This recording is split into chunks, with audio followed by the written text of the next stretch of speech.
Kalau ada orang yang menipu, ya, ada dua hal yang bisa kamu lakukan. Yang pertama, kamu menempuh jalur hukum. Oke. Kamu menempuh jalur hukum. Itu yang paling pertama, Mas. Pilihan yang kedua adalah ketika kita mengikhlaskan, belum tentu loh, Mas, kita memaafkan. Karena memaafkan dan ikhlas itu dua hal yang berbeda. Kita bisa mengikhlaskan kelakuan dia, Mas. Uang yang dia pinjam kita ikhlasin, tapi kita tidak akan memaafkan attitude dia yang seperti itu.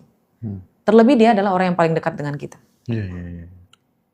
Dan ini tenang aja teman-teman semuanya. Ini akan dibayar dengan banyak penjuru arah. Maksudnya gimana Kak Roma? Yang pertama adalah dia akan membayar di dunia. Rezekinya yang seawalnya seharusnya banyak, itu akan dialihkan kepada orang yang dia pinjamin uang, Mas. Itu akan dialihkan, Mas. Dan dia akan dibuat sekering kerontang itu, Mas. Mungkin gak hari ini, mungkin nanti. Tapi pasti.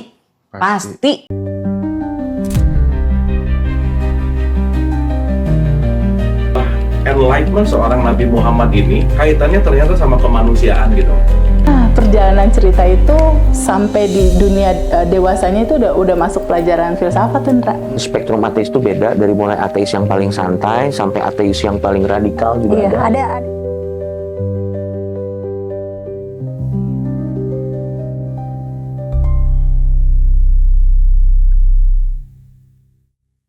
Nah, kemampuan, skill untuk pengampunan, untuk memaafkan gitu ya.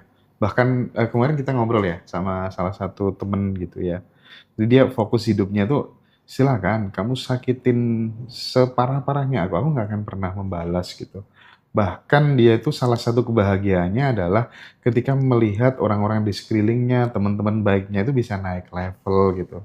Dan dia bahkan nggak ngurus mau dia punya uang berapapun gitu. Yang menentukan kebahagiaannya tuh pokoknya dia seneng lihat teman-teman bahagia dan dia nggak pernah susah. Misalnya kayak saudaranya mau operasi, uang nggak ada gitu. Tiba-tiba langsung dia bilang ke tanah gitu, engkau mamaku gitu ya, engkau papaku gitu ya, bumi dianggap sebagai ibunya dia, langit dianggap sebagai papanya dia.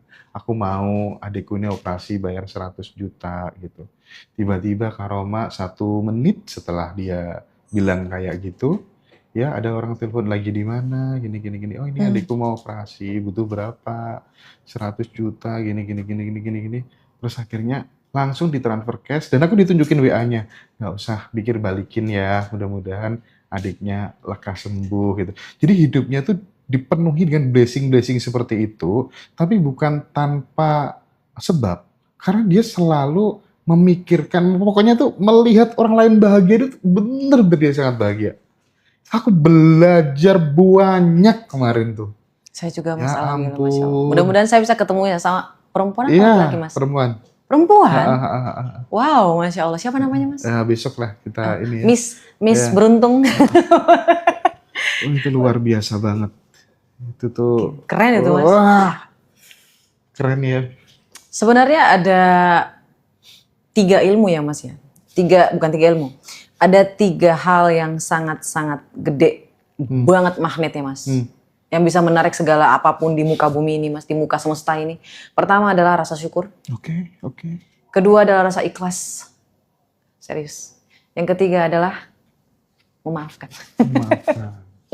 3 itu, Mas. Ikhlas, syukur, memaafkan. Itu luar biasa. Maafin aja apapun yang terjadi. Ya sudah ya Allah ya Rabbiku, aku ikhlaskan. Pasti yang terbaik akan datang. Pokoknya segala sesuatu yang udah terjadi itu terbaik gitu ya kira-kira ya. Iya, Mas, saya kan kemarin juga diusir dari rumah sebenarnya, Mas. Oh iya? Tapi kalau saya nggak diusir, saya nggak bisa jadi high Roma. Oh iya. Kalau saya nggak jadi Gojek, soul mapping saya, Mas, angka saya tidak akan terpenuhi di bagian sosialisasi. Angka saya nggak ada angka 2, Mas. Sosialisasi saya nggak ada, tapi diperbaiki di Gojek. Jadi Allah itu perencana terbaik, oke? Allah itu perencana terbaik dan Allah tahu apa yang kamu butuhkan. Allah itu memberi apa yang kamu butuhkan, bukan apa yang kamu inginkan. Tapi bukan berarti karena Allah perencana terbaik kamu nggak merencanakan apa-apa loh ya. Kita boleh merencanakan tentulah, Mas. Tapi kalau misalnya Allah bilang belok kanan, Hasilnya. syukuri, ikhlaskan, maafkan. Oke. Kamu pengen BMW, kamu pengen Porsche, tapi Allah ngasih Bentley. Ya emang kenapa, Mas? Iya, no problem. No problem.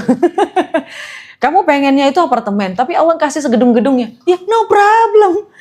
Tapi seru, di awal tadi obrolanmu tuh seru. Kadang kita tuh butuh semangat baru gitu ya, dengan sesuatu yang kita sukai gitu. Kalau temanku tuh untuk supaya dia nggak boring gitu ya, supaya nggak gini-gini aja gitu ya. Iya, Mas. Oke, BMW udah punya nih. Aduh, apalagi ya? Langsung dia nekat biar punya challenge gitu kan. Iya. Oke, Lexus beli, langsung beli beneran gitu. Jadi dia selalu kayak gitu. Itu oke kah? Atau menyesuaikan dengan ya udahlah pokoknya tingkat polanya orang beda-beda atau gimana menurut Mas, Kak saya Roma? suka orang kayak gitu, Mas. Gitu Dengan ya? apapun. Saya suka orang yang suka koleksi. Karena saya mikirnya kayak gini, Mas. Apa yang dia lakukan sampai dia bisa gitu loh koleksi gitu loh, Mas. Saya penasarannya malah di situ. Doa apa yang dia ucapin sama Allah? Perkataan apa yang dia ucapin sama Allah sampai Allah kasih bilang, kamu Lexus belum punya nih. Kamu Mercedes belum punya nih. Oh, Bentley belum punya nih. Oh, McLaren belum punya nih. Kebayang gak sih, Mas? Saya justru penasaran, ini orang mikirinnya apa tiap hari, Mas? Sebelum dia mau tidur, dia pikirin apa, Mas? Makanya saya udah bilang teman-teman semuanya, ketika bangun tidur, ketika mau tidur, ini saya penasaran sekali apa yang dipikirin sama orang kaya ini, Mas. Yang dua ini loh, Mas. Sama orang yang kolektif itu loh. Itu kan ekonomi uangnya, cash flow-nya pasti bagus loh, Mas. Seru, iya. Apa yang dia pikirin gitu loh, Mas. Tapi tentang teman-teman semuanya ini bukan tentang uang. Sekali lagi ini bukan tentang uang, tapi kayak seneng aja gitu loh bisa beli sesuatu yang kita sukai. Iya gak sih, Mas? Tapi penting ada semangat baru ya, Beb. Iya. Iya bener sih. Kebahagiaan orang itu beda-beda. Mungkin nggak relate. Nggak bisa digeneralisir juga ya. Iya gitu, benar itu, Mas. Tapi seperti kebiasaan kita kalau ngonten sama Kak Roma tuh nggak lengkap rasanya kalau nggak ada sesi interaktif gitu ya teman-teman ya. Oh, I see. Silakan sesi ini mungkin teman-teman boleh curhat, boleh tanya langsung ke Kak Roma. Boleh. Ya, monggo apapun pertanyaannya. Menurutku Kak Roma cukup recommended untuk sebagai konsultan masalahnya teman-teman. Tapi jangan tersinggung ya. Aku suka pokoknya. Aku suka caranya menjawab pertanyaan, caranya memberikan solusi itu banyak yang relate ya. Silakan sahabat, apabila ada yang mau tanya langsung ke Kak Roma, kami persilahkan. Kak Roma, gimana supaya minum dulu ya Kak Roma ya? Enggak apa-apa, Mas. Kak Roma, gimana supaya pikiran tetap selalu yakin soal rezeki kalau kerjaan dan lain-lain sedang nggak baik-baik saja? Nah, itu mungkin aku tambahin kayak gini juga. Kak Roma, gimana supaya aku tetap bisa beli mobil yang baru meskipun penghasilanku UMR misalnya. Nah, hal kayak gitu tuh hampir mirip sih. Ini penting untuk kemudian dibicarakan supaya jadi pelajaran juga buat kawan-kawan semua gitu, Kak. Mas, dari si pertanyaannya aja kita bisa tahu. Ya. Ini orang, kakak ini, abang ini terlalu fokus sama apa yang ada di atasnya. Dia nggak ngeliat apa yang ada di tangannya. Oke. Dari sebanyak hal yang bisa disyukuri, yang beliau lakukan adalah menunggu apa yang dia tidak punya. Kayak gini ya teman-teman ya, kalau teman-teman punya manifesting, ya, punya keinginan, perbanyak syukur dulu. Perbanyak bahagianya. Yang penting kalian sudah tahu apa yang kalian inginkan. Ini bukan soal masalah uang, UMR kayak gajinya atau apapun, dia pengemis, dia pemulung. Enggak, kita nggak pernah tahu cara bekerja Allah itu bagaimana. Mengabulkan apa yang kita inginkan. Jangan ukur matematikanya Allah. Yang harus kamu ukur adalah perbanyak bahagiamu, perbanyak rasa syukurmu. Sudah berapa banyak rasa syukur yang kamu ucapin hari ini? Ketika makan, ketika berdiri, ketika berjalan, ketika ngobrol sama teman, ketika narik nafas, ketika tidur, ketika punya baju bagus, ketika punya HP bagus, ketika punya anak yang bagus, anaknya comel, ganteng, kayak gitu. Coba dilihat dulu apa yang di tangan kita. Baru setelahnya, ya Allah bagus banget, mau tambah. Kan enak. Allah juga pasti, oh nah, ini, ya Allah, gimana? Gimana teman-teman? Tangannya di sini, kan ini nampung nih, dikasih sama Allah. Mau? Orang ngelihatnya juga kayak, gimana sih? Ya Habib ya. Semoga terjawab ya Mas ya. Oke, sip. Iya Kak ya. Sip. Jadi perbanyak syukurnya dulu. Nikmatin hidupnya. Selanjutnya dari Bu Maidina Putri Hutami. mindset apa Kak Roma yang harus kita punya untuk melepaskan pola berulang? I see, ini adalah pembelajaran law of mirror, hukum cermin. Sebenarnya memang tidak mudah keluar dari alam bawah sadar kita. Alam bawah sadar ini ada identitas lama. Identitas lama ini adalah pengaruh dari pendidikan, dari didikan orang tua, dari lingkungan, dan dari apa yang kamu alami selama hidup kamu. Dan ini tidak segampang itu untuk merubahnya. Memang, betul sekali. Itulah kenapa kamu selalu berputar-putar di tempat yang sama.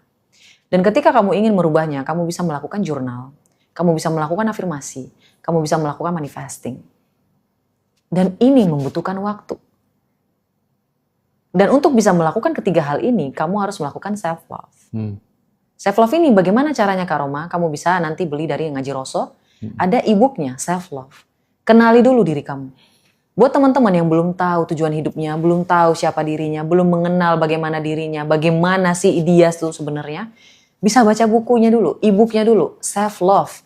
Seni keberuntungan dengan self-love.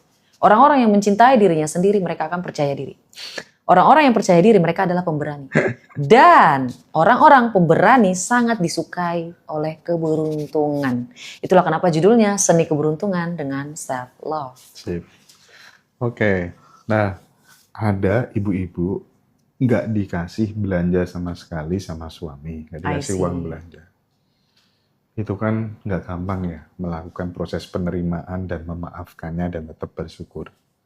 Nah, itu tuh gimana, Bu? Ini saya ya Mas ya, mohon maaf sekali. Mungkin seumur hidup terlalu lama, mending pisah aja, buat apa? Mohon maaf, saya nggak mau bertahan, semuanya dibakar, muka, rambut, segala-galanya Mas. Buat apa? Saya kayak dipanggang di atas bara api, buat apa? Mending saya nepi di pinggir kali, kena angin, kena semilir, kena air. Allah juga pasti tahu. Ada Mas satu klien saya Mas, dia bilang dia itu dipukulin, suaminya kasar, suaminya mangkondo, mohon maaf, dia tajir, melintir, bukan tajir doang, melintir. Dan dia terlalu mandiri Mas, ya Mas ya, terlalu sayang dan cinta sama suaminya. Di akhir titiknya jenuh, dia berpikir kayak gini, sampai kapan aku berada di titik ini? Sampai matikah? Lalu berdoa sama Allah, ya Allah ya Rabbiku, aku terima nasibku punya suami seperti ini. Aku terima segala sesuatu yang aku alami selama aku mempersuamikan dia. Dan berkeluarga dengan dia. Tapi ya Allah ya Rabbiku, tolong ganti suamiku. Tolong ganti suamiku ya Allah. Tolong berikan aku kebahagiaan melalui orang lain dan bukan dia. Beneran Mas, diganti. Diganti Mas suaminya sama Allah. Emangnya kenapa? Sampai mana? Kalau misalnya memang kamu mau beribadah ya keep silent. Gak usah ngomel. Kan ada orang yang kayak gitu Mas. Nggak mau cerai. Kan takutnya dosa, takutnya ini. Kamu terlalu munafik kalau menurut aku. Kalau misalnya kamu memang berada di posisi itu, ya udah gak usah ngeluh. Diam, nikmati. Tapi kalau sudah ngeluh sebenarnya kamu juga gak mau. Cuman kamu butuh diyakinkan. Siapa? Ibu ya, kakak ya Mas ya. Tadi kan saya udah minta maaf, saya memang agak sedikit tegas orangnya. Dari awal Mas, kalau ada yang konsul sama saya akan selalu bilang, Bapak, Ibu mohon maaf, ini saya ngasih pendapat dengan kacamata saya, atau siap menerima atau memang tidak mau menerima. Jadi pilih yang mana? Bertahan, keep silent, atau pergi, bahagia. Kayak gitu. Kalau mau cari pahala ya diam aja, ngapain diumbar Mas? Oke. Dan ini pertanyaan pribadiku nih. Misal ada 3 orang, mereka punya amanah, punya hutang, bawa uangnya orang, taruhlah bawa uangku gitu, tapi belum dikembalikan sampai saat ini gitu. Oh I see. Bukan masalah aku sudah mengikhlaskan apa enggak, bukan masalah itu. Masalahnya tuh apa yang akan terjadi dalam jalan hidupnya mereka itu ketika kemudian sebenarnya ini punya hutang, ya kan? Semesta akan membuat perhitungan apa terhadap sahabat-sahabat yang sebenarnya masih punya tanggungan, tapi dia justru kemudian melarikan diri dari tanggung jawab kayak gitu gitu. Mm-mm. Perhitungan semesta itu setahu saya kan sangat presisi gitu. Mm-mm. Nah, sekaligus solusinya dong. Ketika kemudian pada Mm. saat kita dalam posisi seperti itu, Kak Roma, Mm-mm. dikejar hutang, bahkan kemudian tetap aja sudah mau menghindari yang namanya pinjaman bank tuh, tetap aja diarahkan ke situ gitu. Mm-mm. Ini kan bukan hal yang mudah untuk orang Nggak yang, mudah, nah itu Mas. tuh gimana tuh solusinya? Sebenarnya ini banyak faktor ya Mas ya, Ya. sebenarnya. Ini banyak banget faktornya. Kita runtut dulu ya Mas ya. Mm-mm. Yang pertama buat teman-teman, kalau ada orang yang menipu, ya, ada dua hal yang bisa kamu lakukan. Yang pertama, kamu menempuh jalur hukum. Oke. Kamu menempuh jalur hukum. Itu yang paling pertama, Mas. Tapi masalahnya, ketika kamu menempuh jalur hukum, apakah kamu sudah siap rasa capeknya? Keluar tenaganya, Setuju, waktunya, setuju, setuju. kayak gitu. Karena apapun keputusan kita mengambil keputusan itu kayak ibarat koin, Mas. Koin itu ada balik, depan, belakang. Jadi keputusan apapun yang kita ambil, itu pasti ada resikonya. Dan ambillah resiko yang bisa kamu tanggung. Kalau kamu merasa, oh ini orang harus dituntut, oke, fine. Adukan dia. Ya, bisa menempuh jalur hukum kayak gitu. Bisa, kenapa enggak? Tapi kamu harus mulai memikirkan sesuatu. Apakah kamu punya waktu? Apakah kamu punya dana? Apakah kamu sudah siap tenaga? Dan apa akibatnya? Ini kita harus berpikir. Resikonya, ini kan resiko ya Mas ya. Resikonya apa? Apakah kita bisa tanggung apa enggak? Karena kan di sini yang tersenggol adalah ego kita, Mas. Ini orang kurang ajar banget, kayak gitu. Nah, itu pilihan yang pertama. Pilihan yang kedua adalah ketika kita mengikhlaskan, belum tentu loh Mas kita memaafkan. Karena memaafkan dan ikhlas itu dua hal yang berbeda. Kita bisa mengikhlaskan kelakuan dia, Mas. Uang yang dia pinjam kita ikhlasin, tapi kita tidak akan memaafkan attitude dia yang seperti itu. Terlebih dia adalah orang yang paling dekat dengan kita. Iya, iya, iya. Dan ini tenang aja teman-teman semuanya. Ini akan dibayar dengan banyak penjuru arah. Maksudnya gimana Kak Roma? Yang pertama adalah dia akan membayar di dunia. Rezekinya yang seawalnya seharusnya banyak, itu akan dialihkan kepada orang yang dia pinjamin uang, Mas. Itu akan dialihkan, Mas. Dan dia akan dibuat sekering kerontang itu, Mas. Mungkin gak hari ini, mungkin nanti. Tapi pasti itu terjadi. Dan kadang kayak gitu juga berimplikasi terhadap kesehatan juga ya. Yes. Mungkin kehidupan rumah tangganya, Nah, anak-anaknya, nah, di masa tuanya, dan di penyakitnya. Itu dibayar di satu arah. Dan arah yang kedua adalah tidak ada yang gratis di muka bumi ini teman-teman. Tidak ada hutang yang tidak boleh tidak dibayar. Di penghujung hari itu akan diminta di Lauh Mahfuz. Itu akan diminta. Bayangin aja kamu sudah punya tabungan di akhirat. Saya pernah ngomong kayak gitu Mas. Jadi pernah saya ditipu Mas sama saudara saya. iya, iya. Mas tahu apa yang saya bilang ke dia? Saya akan mengikhlaskan uang yang kamu kasih. Tapi saya mohon maaf, saya tidak akan memaafkan tingkah laku kamu. Tapi kalau misalnya kamu membayar sekarang, saya tidak bisa, saya tidak mau, dia bilang gitu Mas. Oke, fine. Saya ikhlaskan uangnya dan kita akan bertemu nanti di Lauh Mahfuz. Silahkan bayar di situ. Nangis Mas. Nangis Mas, itu kejam banget loh perkataan kayak gitu Mas. Kurang kejam apa itu Mas? Nanti saya tagih di Lauh Mahfuz. Ya karena orangnya percaya Lauhul Mahfuz. Kalau nggak percaya nggak akan Dia nangis Mas, orang dia anak pesantren. Oh, iya bagus berarti. Contohnya tepat tuh. Itu akan terjadi Mas. Akan terjadi. Pasti. Mau dia ateis, mau dia punya agama atau enggak. Ya Mas ya. Di penghujung hari itu pasti ada. Di penghujung hari itu ada. Mau kamu ada agama atau enggak, penghujung hari itu ada. Kalau kamu mau berdebat silahkan. Tapi saya akan pasti bilang, penghujung hari itu ada. Hari akhir itu ada. Ya Kak Roma, kalau kita punya hutang, tapi kita mau berusaha melunasi. Tapi saat Lunasi, ini guys. memang sedang berusaha Kak Roma. Lunasi. Gitu ya. Lunasi. Lunasi. Ya Allah, aku pengen bayar utang. Tolong bayarin. Permudah langkahku ya Allah, ya Rabbiku. Langsung kasih aja, ya Allah aku pengen cicil utangku bulan depan 5 juta. Ya Allah aku pengen cicil utangku 10 juta. Tolong berikan aku. Tahu nggak sih Mas? seminggu sebelum saya seminar mas, itu kan masih dikit yang daftar ya mas. Iya. Masih 50 orang mas. Saya berpikir kayak gini mas, ya Allah ya Rabbiku, yang daftar ini masih sedikit. Ya Allah, aku janji. Terus sampai aku bilang itu mas, aku janji sama diriku sendiri, aku pengen sedekah ya Allah. Kalau bisa semakin banyak yang daftar, semakin banyak beras yang dikasih. Pikiran saya itu bukan seminarnya dikit orangnya mas, berasnya jadi sedikit mas, cuma 50 biji gitu loh mas. Dikit banget berasnya ya Allah, tolong diperbanyak orangnya. Oke. Nah 3 hari sebelum penutup mas, itu masih 80 orang ya mas ya. Saya masih mikir, 80 itu saya udah pernah ini mas. Ya Allah tolonglah untuk pecahin rekor beras yang lebih banyak lagi ya Allah ya Rabbiku.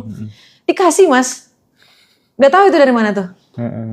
Ngebayangin aja itu banyak orang yang dikasih beras, banyak orang yang dikasih ini, kayak gitu loh mas. Ibaratnya kita kalau berpikir sesuatu, kamu ada tujuan sesuatu, kamu ingat aja, oh utangnya ini ya Allah supaya hidupnya lebih mudah, supaya hidupku mudah, aku mau bayar utang. Kasih aja nominalnya, mau bayar berapa. Allah pasti mudahin. Rezeki ngalir mas kalau kita mau bayar utang. Iya.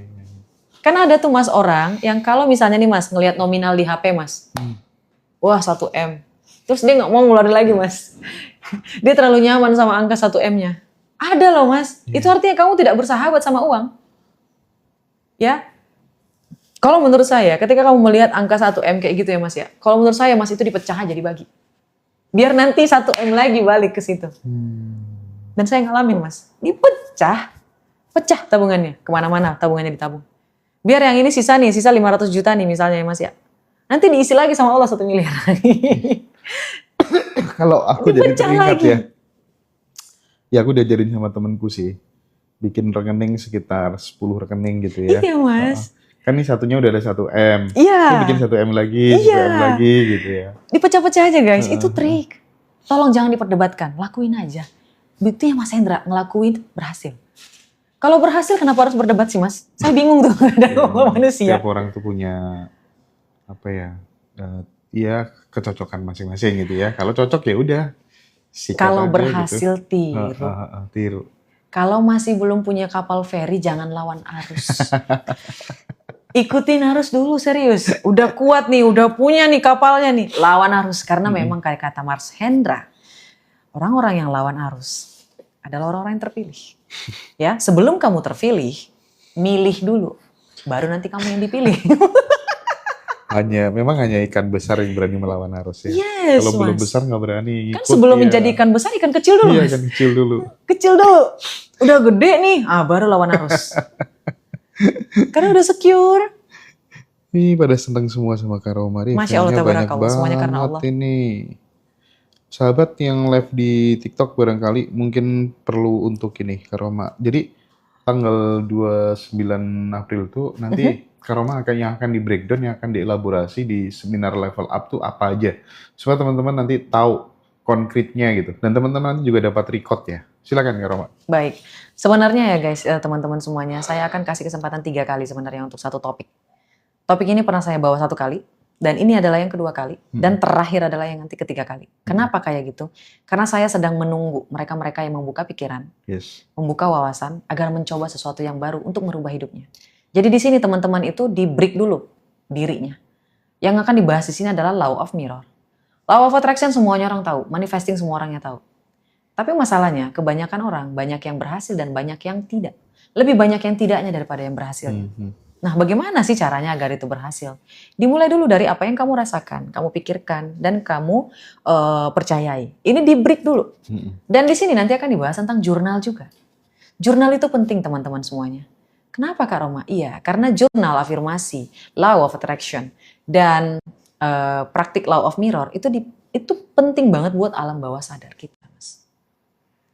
Karena semakin bagus apa yang ada di dalam diri kita, Mas. Kita akan merubah energi. Merubah energi itu mengubah hidup. Tiba-tiba pengen jadi tajir banget. Ada loh Mas yang bilang kayak gini, Kak aku gak mau tentang level up. Aku maunya bagaimana cara jadi kaya. Masalahnya kayak gini.